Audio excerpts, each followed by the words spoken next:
Hey, everybody, it's Nikki. So excited to be back to talk to you today. I am your career coach, obviously, your purpose coach and career strategist. And today I wanted to come back and talk to you just a little bit more about telling your stories and interviews, how to nail that interview, because you need more than facts and figures just to nail your interview. And so, again, I'm just kind of piggybacking off of a recent presentation that I did for a group where we really talked about how stories really make the difference. Stories make all the difference whenever you're trying to really get somebody engaged, really help to make them feel like they can relate to you, they can trust you, like they can understand you, and like they want to, get to know you a little bit better. And so we're going to talk a little bit more about how you can use stories in those interviews to really make a difference. Now, one thing that I know, and all the time that I've been doing this, again, I've done tons of interviews. I've been on the hiring manager side. Again, I've been on the coaches side, helping coaches to prepare, helping professionals to prepare for the interview. And so I've seen it on both sides. And one thing I know for certain is that facts and figures are not necessarily what gives you the job. Let me say that again. Facts and figures, credentials, are not necessarily what makes the difference in the interview. Now, of course, they matter because you have to be competent. You have to show that you have the goods, that you have what it takes to be able to do the job. But you always want to consider when you're going into an interview, you're competing against dozens, possibly even, hundreds of different people. Well, and let's just be real, certainly most companies are not going to interview hundreds of people, but without question, you're going to be competing with several, if not maybe a dozen or more people typically in an interview. And so you have to come with more than just the facts or the figure. Here's what I know for sure is that if everybody has the same facts and figures, everybody has the same credentials, and the playing field is level, that the two things that will really make the difference for you are likability and confidence. Let me say that again. Likability and confidence are the two things that can make or break you when it comes to that interview. So again, I want to talk to you a little bit about how to make sure that you not only bring the goods in terms of your skills and your credentials, but also you want to marry the facts and figures with emotions, okay? And let's not be scared of that. I don't want us to be scared of that because, again, we just, many of us grew up in this corporate environment where you were supposed to be squeaky clean, professional, and professional meant, no personality, you're all business, you're corporate, you're sleek, there's no mess there. But that's just not how it is anymore.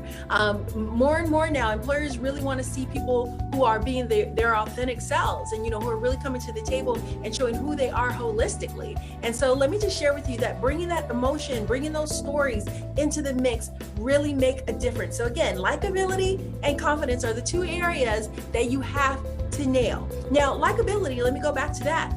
There's nothing that you can do to make someone like you. So let me just clear the air on that one. I am not saying that you should change yourself or, do some things to try and make somebody like you. That's just not going to happen, okay? But there are some things that you can do for the right people where your likability is already going to be in place. And that means that comes back to the authenticity, okay? You have to just make it up in your mind that some people are going to like you and some people aren't. It doesn't matter what you do, which way you flip. When you flip the one way, some people are going to like you, some people aren't. When you flip the other way, some people are going to like you, some people aren't. So you have to make it up in your mind that you're going to be authentic no matter what. And that's where likability comes in. Some people are going to love when you're being yourself, and that's going to be a natural draw. So stick to authenticity. It's the best way to go. You're going to get connected with the right company when you stick to authenticity.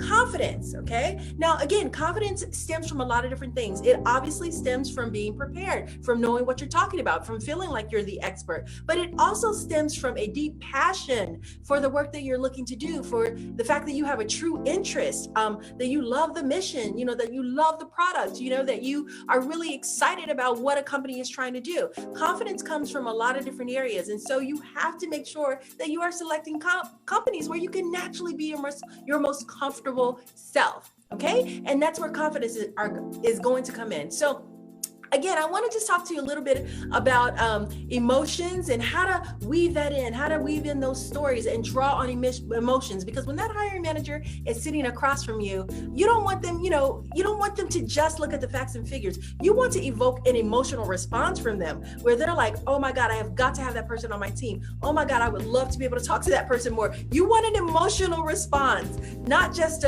okay, yeah, they checked all the boxes. If that's all they're saying about you, then, there's no guarantee that you're going to get through the door. It really is our emotional responses, the things that we respond to emotionally, that move us and that motivate us. So let's talk a little bit about that emotional response. And I'm going to actually share my screen here with you. I'm excited to be able to get on Zoom and kind of share my screen. It's a beautiful feature.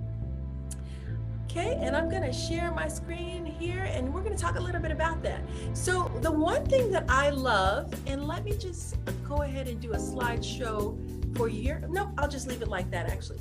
The one thing that I love is I always like to use the car analogy whenever I'm talking about these types of things, because, you know, for those of us who, if you love cars, then I think you'll get this. I'm not a huge car person, but I do know what I like. So when you're buying something, okay, so let's say, just say you're buying a car, there are certain things that you're just gonna wanna, you're gonna wanna have in place. You want a car that's dependable. You want a car, obviously, that fits within your budget, that's high reliability, has great service, you know, gets great mileage.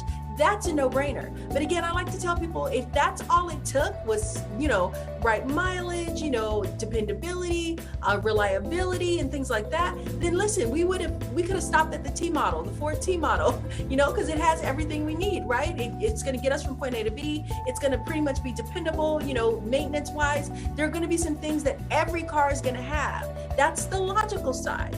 But most of us, like I said, when you're talking about a car, you probably have a car in your mind that really sticks out to you, whether that's a Lexus, a Maserati, you know, a Beamer, whatever that looks like, a Range Rover, or you might be more practical and just love the Honda Prius or something really practical. But my point is, there's a certain car that you probably have your eye on, and it evokes a certain emotion because of the appearance, right? Because of the name, okay? Honda might evoke, or Toyota, you know, or like I said, whatever that company name is, Lexus, that name is going to evoke a certain emotion from you. Again, how it handles the luxury class, the exclusivity, whatever that is for you, there's an emotional response to it. I can tell you right now the type of car that I want. Chocolate, you know, a deep chocolate GMC Yukon Denali 2016 or higher, with leather interior, sunroof. I already know this. I have it written down on my goal sheet, on my vision board. Okay, so I already know what I want, and it evokes a certain feeling in me whenever I talk about that. So you want to think about that same thing whenever you're thinking about doing interviews, because again, it's not just about the facts and the figures, it is about the emotion as well. So let me give you an example of what I am talking about. Okay, if we were to kind of tell a story, okay, I want you to look at these two stories here. So you sit down in front of the hiring manager, and they ask you a question. And the logical response, okay, they ask you a question about what are your strengths? What can you bring to the team? The logical thing is you go to the job description and you say, I read over the job description. I see you're looking for someone who has technical expertise, is a good communicator, and works well with teams. I meet all those requirements, and I believe I would be a good fit, okay? So technically, you may have checked all the boxes, but if I'm the hiring manager and I'm sitting there and I listen to that, I don't feel anything, okay? I don't feel anything. So yeah, you checked all the boxes, but again, I'm not super excited, you know, to kind of push for you. I'm not super excited feeling like, oh, I have to have this person on my team. There's nothing that really stands out there, okay? But that's the logical side. And a lot of people get stuck on the logical side. You know, I have a bachelor's degree, I have a master's degree, I have a PhD, I have 20 years of experience. All those things are great. And all those things matter. But again, you're looking to make sure you're adding the storytelling and the emotional, get that emotional response from the hiring manager. So let's look at an answer that might be slightly more of a story and that might evoke more of an emotional response. Okay, they ask you that same question. You might say something like, well, I consider the team that I work with as a part of my extended family. And as such, there are 3 things that I feel will not only help me add to the value of the organization from a mission and a profit standpoint, but I also feel like I can really add a lot of value from a culture standpoint and really help you attract the best teams. Now, my ears are all open because they've talked about adding value from a profit and a mission perspective and helping me to create a culture where I can attract the best people. Already, I'm excited. I'm on the edge of my chair. So they might go on to say something like, well, the first of my skills that I want to share with you is my interpersonal skills. I really enjoy making connections that make the team stronger. And I've done that by becoming a super user for new technologies, setting up training sessions for my teammates who needed additional support, creating guides from scratch to help with the onboarding process.